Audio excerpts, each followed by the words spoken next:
Now, a lot of you know that I've done a lot of things with the calendar over the years. I've dedicated a major portion of my life to studying the ancient Hebrew calendar.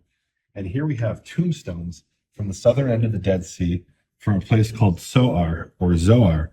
Zoar was one of the cities related to Sodom. There was Sodom, Gomorrah, Admah, Soim, and Bela. And we're told that Bela wasn't destroyed because it was small. And so it was renamed Soa, which means tinyville, small town.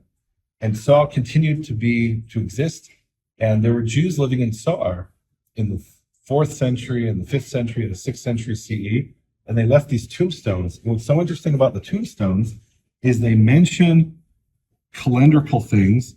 Specifically, they mention the sabbatical cycle. So, for example, this one here in the middle, it says, "This is the tombstone of the son of Megalos who died on Shabbat, the 25th day of the month of Tevet." Tevet is the 10th month.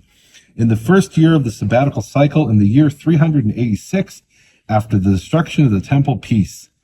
And this is very exciting because we don't know when the sabbatical cycle is today. And in theory, you can take these tombstones and you can say, wait, we know when the temple was destroyed. And it tells me how many years since the destruction of the temple. And it tells me what year it is the sabbatical cycle. We can figure out when the sabbatical cycle is. And people have been working on this for years. And there's some problems. It's not so straightforward. There are over 20 of these tombstones. Some of them aren't from Zoar. There's one from Lebanon, for example. And they don't exactly line up as far as the best of my understanding. I did a podcast about it, if I'm not mistaken. I studied these in depth, and I couldn't get a clear answer of when the sabbatical cycle is, but maybe there's people smarter than me who can figure this out. There are certainly people who think they're smarter than me who think they can figure it out, and maybe they're right. But I want to look at all the evidence and see it line up. What is interesting is it doesn't seem that the current tradition of when the sabbatical cycle is the same as what we find in these tombstones. Now, where do we get that tradition of the current sabbatical cycle? Maimonides talks about how we don't know when the sabbatical cycle is, and there's all these different theories. And one of the problems is, when was the temple destroyed? Everyone knows it was destroyed in the year 70. But if you look at Jewish documents, they'll say year such and such of the destruction of the temple, and you trace those back, and the Jews at least believe the temple was destroyed in the year 68 or possibly 69. This is where things aren't clear. So Maimonides comes along and says, yeah, we have all these different theories, but we have a tradition from the land of Israel, and that's what we have to stick with. Well, here's a tradition from the land of Israel that predates Maimonides by 700, 800, 900 years, and it's not the same tradition. So when's the sabbatical cycle, the true time of the sabbatical cycle? That's still an open question for me.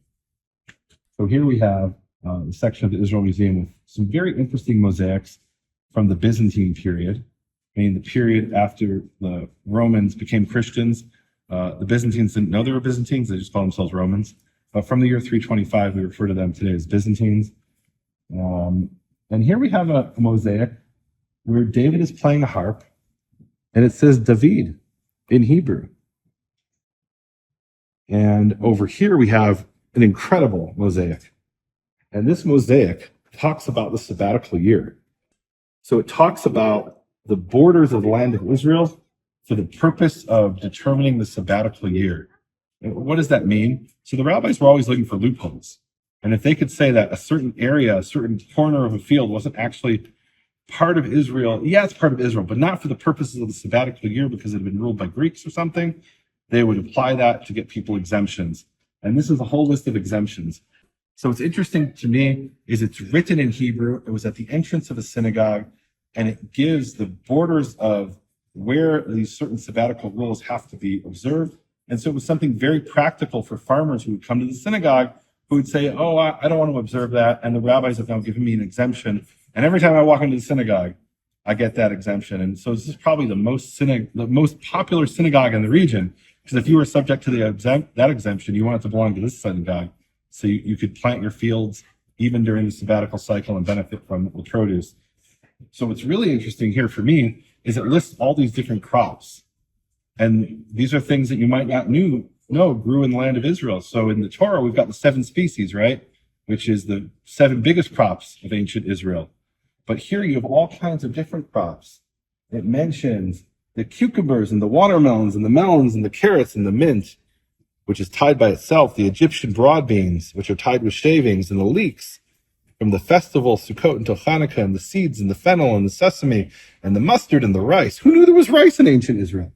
And you wouldn't know that from the Tanakh. The Tanakh doesn't mention rice, right? It mentions wheat and it mentions barley, and goes on, the garlic and the locally grown onions. So there's all kinds of different crops that we can hear about. And this tells us what was the produce of ancient Israel, what did they grow, at least in the period of Byzantine period when this was written.